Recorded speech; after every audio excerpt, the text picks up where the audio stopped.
ఇదే కదా నీ కథ ముగింపులేనిదై సదా సాగదా ఇదే కదా నీ కథ ముగింపులేనిదై సదా సాగదా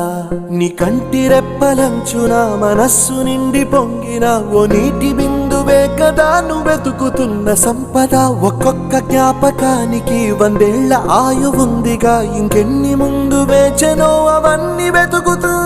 పదా మనుష్యులందు నీ కథ మహర్షిలాగా సాగదా మనుష్యులందు నీ కథ మహర్షిలాగా సాగదా